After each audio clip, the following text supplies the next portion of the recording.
Hi guys, welcome to another Barb Stamps video. Today's video is for the technique of the month for my Totally Techniques online club for the month of June 2021.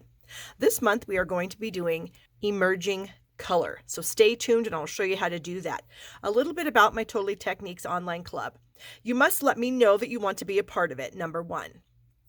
Then, once you let me know, place an order in my online store each month using my monthly host code that you can find on my blog at barbstamps.com. The orders need to be $30 or more. And once you've placed orders with me for 6 consecutive months, I give you a $30 gift certificate to spend on whatever you want.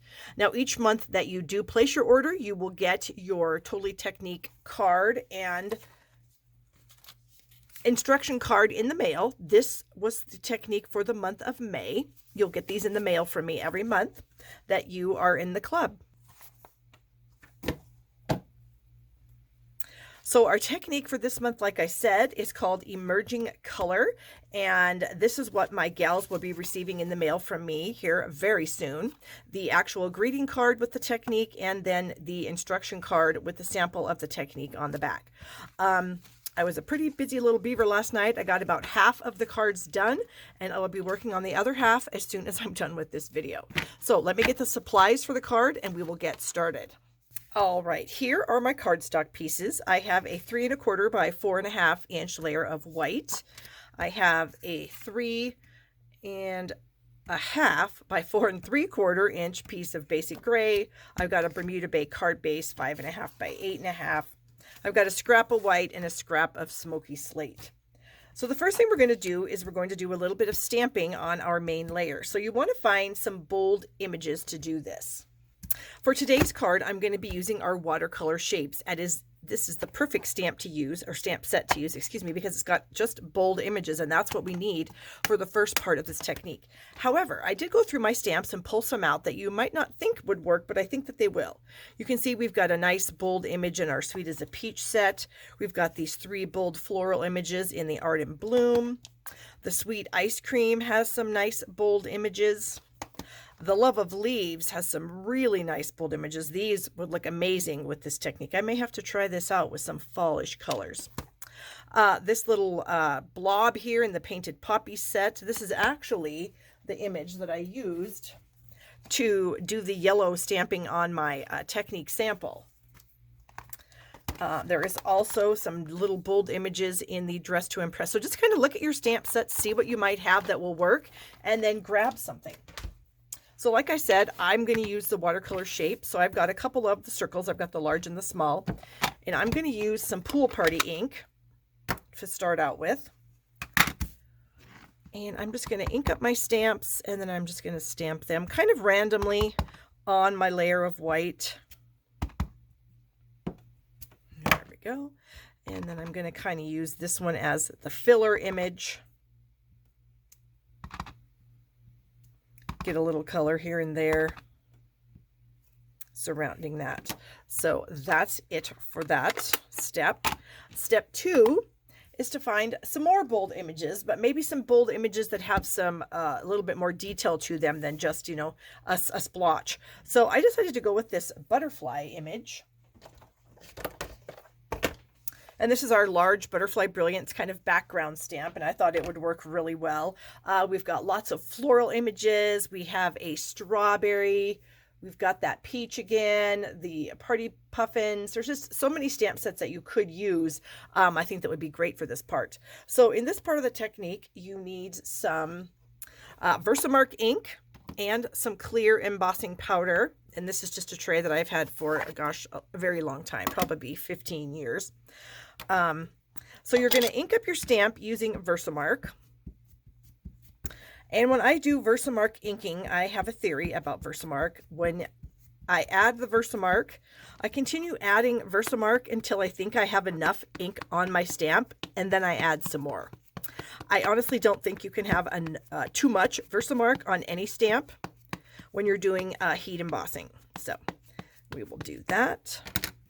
And then just because my stamp is so large, I am going to place my cardstock onto the stamp, and then I'm going to rub it into place. I happen to have a scrap here, and I'm just going to go over the image and rub it. Now I'm holding the cardstock in place because I don't want it to move as I'm doing this, but I do want to make sure that the ink transfers from the stamp onto my piece of cardstock. Okay, now you probably can't see that, but we might be able to get some of the light here, some of the shimmer. My stamp away. And then I'm going to cover this with clear Stamp and Emboss powder, and then we're going to heat emboss this. So I'm just going to sprinkle a bunch of powder on here, and then I will just kind of tap it around just to make sure that all of the images do get covered.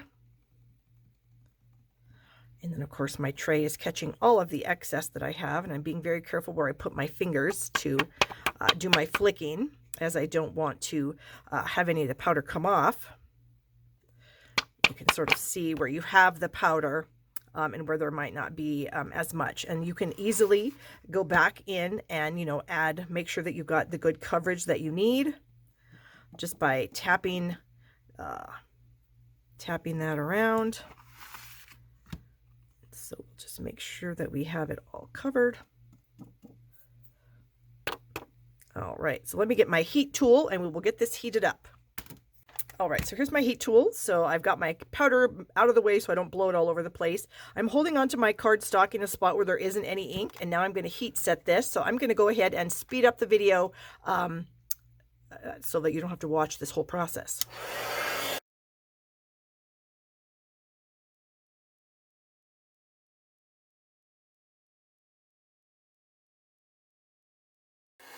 All right, so now you can see that it's all nice and melted and shiny. That's how you know when your powder is melted, when it turns nice and shiny.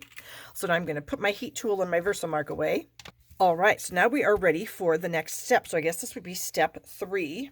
And step 3, we're going to be using a blending brush, a clear block, and some Bermuda Bay ink. You want to start out with a light color, and then you do your Versamark embossing, and then you want to come in with a darker color to add the color to this layer here. Now I am going to bring in a scratch paper, so I'm not actually touching my cardstock and like removing some of the ink with my fingers, because the grease on your fingers can pull up the ink that you've already applied. So actually, let me move this way. So I'm going to add some ink to my brush, and because I don't want it to be too full of color on my first try here, I did brush some of that ink onto my clear block so I can save the ink, but yet I don't have too much ink on my brush that I'm going to get, you know, a weird mark from. And so I'm just holding on to the paper, and now I can come back in here and pick up a little bit more of that color. So I will end up using all that color that's on the block. We will use it, but that's just a way to kind of hold on to it for a little bit. And now you can use sponge daubers as well, but I just really find that the blending brushes are the best method. And so I'm just continuing to use my brush. I'm continuing to keep my paper in place so that I don't get fingerprints and whatnot on the card, on this layer. Whoops, gotta make sure I keep that on my scratch paper here. And we'll just keep adding ink, and you just add it until it's dark enough, until you are satisfied with your color. So I'm going to go just a little bit more, a little bit deeper here. So I'm going to get some more ink. Again, we're going to wipe some of it off onto our clear block.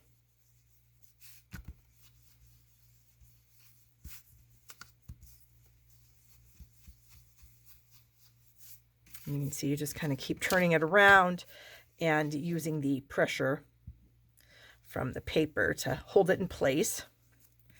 And when you get to the edges here, you do kind of want to be careful. You don't want to get your paper bent, so just be a little bit careful in those areas.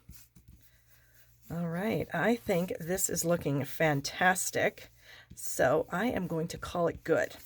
All right, well, I have a little ink left on my block here, so let's just go ahead and add it.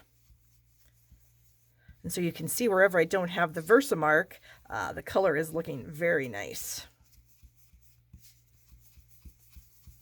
Okay, so we're done with that. So I'll just clean my block, run it under some water. And then I do have a dedicated brush for Bermuda Bay. I kind of like to have a brush for most of my colors. Okay, so we are done with this.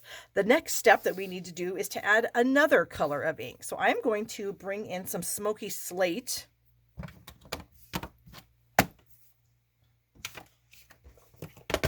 And another background stamp. This is the Birch background stamp.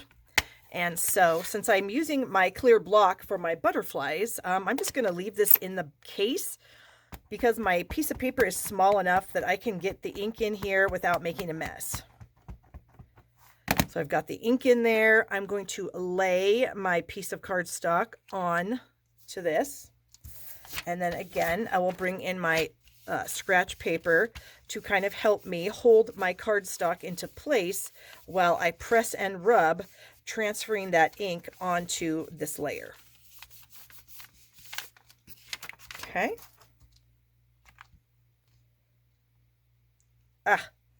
And there, that's what we have now, which looks really cool. So I'm going to let that ink dry just a little bit while we do a little bit more to create the card. I've got a scrap of white here, and I'm going to use the Biggest Wish stamp set to do my stamping. So I've chosen the Hello and the Friend out of this set, and I have those mounted here. So we are going to stamp the Hello in the light color, which is, of course, our pool party. So I'll ink that up, and we'll stamp it here on our scrap, and then we will ink up the word Friend. And I love this stamp set, how it has the different fonts in all the words, in case you didn't notice. We have thanks in the block bold font as well as kind of a cursive style. Birthday, happy, hello, and friend. So all of those images are in both fonts, which I really like because they coordinate together so well. So we're going to go ahead and just stamp Friend over the top of the hello. And then I'm going to bring in my everyday label punch and we're going to crop this out. There we go. And now I have a scrap of the smoky slate here. So you're going to punch that out and cut it in half. Okay. And then I'm going to add a little bit of adhesive to the edges of this. And we'll add it to this little tag here. Now, I didn't do this on the majority of the cards that well, actually on all the cards I've already done. It didn't dawn on me until just before I went live, or before I started filming this video, that this would be a pretty cool way to do this. So some of the cards are not going to have this, and I apologize, but it doesn't take, it doesn't make the technique any less amazing just because I didn't do this. All right, so you want to line those up. There we go. All right, and then we're going to bring in some of our smoky slate. What is this exactly called? Smoky slate textured ribbon, and it's about 7/8 of an inch. And so I'm going to cut myself off a little snippet that is just a little bit wider than my cardstock layer. And I'm going to cut it straight up the middle. Or, try to cut it straight up the middle. Cutting it straight is not the easiest thing to do. But it will look fine. Okay, so we have all that done. So now what we're going to do with this layer is we're going to rub off the excess ink. Let me close up my pads here, and I'm going to grab some tissue. All right, this is actually some toilet paper. Tissues, toilet paper, either one will work. And I'm going to kind of rub the ink off of my butterflies. Okay, did you see how cool that is? So I've got ink on my toilet paper here, and you can see how the images really pop after you rub off this ink. Okay, so just use your toilet paper, or tissue, whatever you have. Tissue paper also works really well. And yeah, just get in there and get all that ink wiped off of the embossing. And then that will just really make the white cardstock underneath pop wherever it's still white. Some places it's not going to be white because you have the initial large bold images underneath.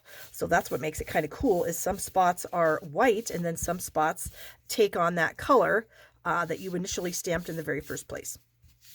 So just get all of that excess ink off. Number one, because it makes the technique work really well. Number two, because you don't want ink left on the card that can transfer and make a mess. Okay, so we're going to add this layer to our layer of basic gray. So I'm just going to grab some liquid glue. Since I've got so much ink on here and embossing and everything, I'm going to use liquid glue to tack it down, as I just really find that liquid glue is the best when you've got that situation going on. Okay, and then we're going to add our 2 little snippets of ribbon. I'm going to bring in some pieces of Scotch tape here. So I'm going to add 1. Here we go. I'm just going to wrap it to the back and use the Scotch tape to adhere it. And then we'll wrap that other side around, adding that piece of tape, and we'll do that again with this second piece. And so I'm going to try to put it so that the cut edges are together. Try to find where I actually cut it so that it's kind of the same, how it kind of follows. So it's not exactly completely straight, but it looks pretty cool either way, straight or not straight. Okay, so we're just having a tiny bit of a break there in the ribbon, which I think looks really cool. That just adds to the niftiness of it. Then we have our little Hello Friend label, and I'm going to add this with just some glue, kind of off to the side so I don't have to center it. Sometimes centering something exactly can be challenging. And then we're going to add this layer to the card base with some dimensionals. So let's go ahead and get our card base folded here. Bring in a bone folder. There we go. I hope you guys enjoy this technique. I really had a lot of fun with it. And I've been, like I said, making a bunch of these cards, and it's been a lot of fun. I'll show you some of my other techniques that I've done in the past. And I have a playlist that I'll link right up here that you can watch all of my technique videos. So last month we did the water stamping. So here's the fun seahorse. The month before that we did the corner flip card, which is kind of fun.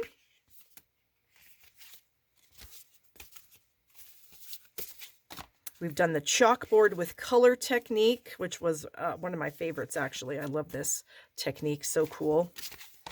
We've got reverse masking, which is always really fun. A couple different samples of reverse masking here for you. And so here's when we made our own stamp. We took that die out of the Cactus kit and made a stamp and then stamped it. So that was a lot of fun. So I've just got a lot of these things, you guys. We've got shaker cards. We've got something called grid lines, triple time stamping, just all kinds of fun techniques. And like I said, I will link the playlist for you up there in the corner. Before I do that, I do want to give a shameless plug that Stampin' Up! Is having a designer series paper sale through August 2nd, 2021. If you're interested, you can shop with me at shoppingwithbarb.com. My July classes are available, and you can purchase those with the links in the description of this video. I've got the Hats Off class to go, which is $45 and gives you some sponge daubers, some rhinestones, some brads, some designer series paper, some gift bags, and then of course you will need the Hats Off bundle to complete the projects as I've designed them. I email you the directions, and all of my cards have videos. And then my online class is going to be the Bloom Where You're Planted, and I have a really cool card to show you. This is not in the class, but I made this in my most recent Facebook Live that you can also see here on my YouTube channel. So how fun is that? That uses the stuff in the bundle and what I'm including in the class. So that is also in the description of this video. All right, so the last thing that I wanted to do with this card is to add some gems, or in this case, metallic pearls. We have these silver metallic pearls that are like the perfect color. They're smoky slate, basically. And I just thought a couple of those added to the edges of the sentiment there would be really, really cool. And so here we go, you guys. That's all there is to that technique. Again, it's called Emerging Color, and part of my Totally Techniques online club, and you can join that with the description in this video, and let me know if you want to join, and I can send some cards just like this to you. Actually, you have to order between the 1st and the 22nd, so these are for the people that ordered from me in June. It's now July, so of course we have a new host code, and we'll have a new technique for you. Thank you guys so much for watching. Please like and subscribe, thumbs up the video, and you can subscribe right down here in the corner. Have a great day.